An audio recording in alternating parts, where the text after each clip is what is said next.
Having developed a planned and coherent programme of financial education, you will want to know that it is having an impact upon your pupils and be able to amend lesson content accordingly.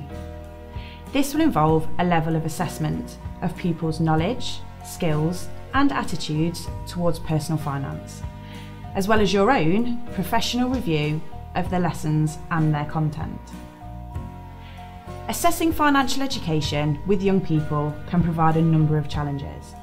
Firstly, there are many areas of personal finance which have no correct answers, but are based solely upon individual circumstances and attitudes.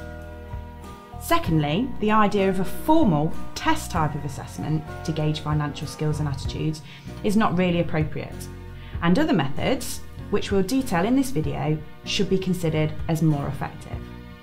Lastly, having conducted assessment, there is the challenge of how this is used to further develop financial education provision within your school.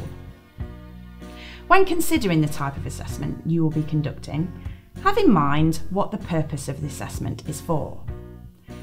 This could be to measure pupils' progress, an understanding of individual lesson learning outcomes, or to aid in the development of your own education programme.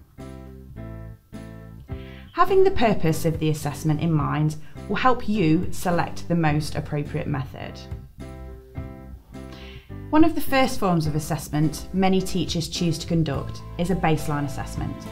This builds a picture of the pupil's current knowledge and understanding. The primary planning framework can be a really useful tool in developing a baseline assessment. More information on the use of the framework can be found on the Primary Planning Framework video. Having completed a baseline assessment, you are in a great position to be able to measure the progression of pupils following any interventions you provide. There are many different forms of assessing the full range of subjects within the curriculum, and many of them are appropriate for assessing financial education. Some of the most common methods include listening to pupils.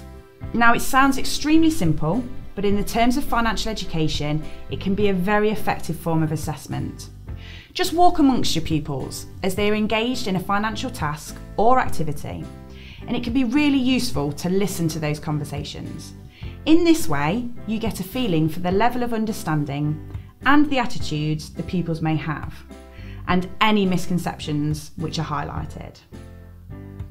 Using draw and write techniques, sometimes pupils can find it difficult to express their thoughts verbally or in text, particularly younger pupils.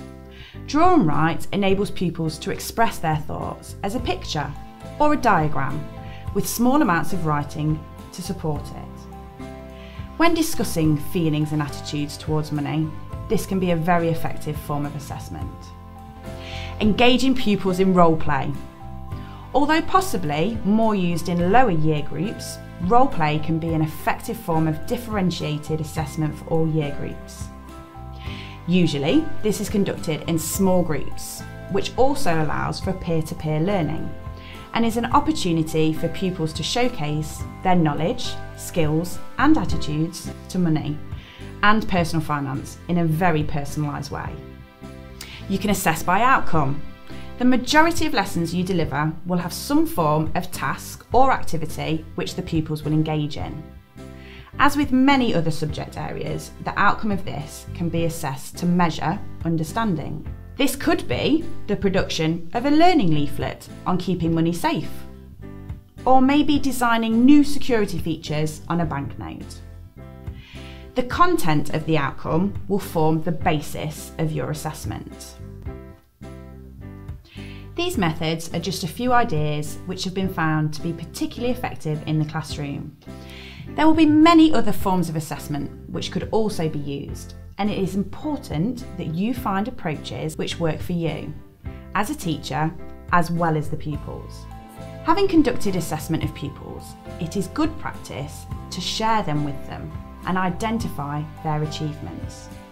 This helps to build confidence and reinforces the learning they've undertaken. Used effectively, assessment does not have to be the tedium of marking, but more an insightful tool into the progress of your pupils and a guide to help inform of any amendments required to the financial education programme you provide.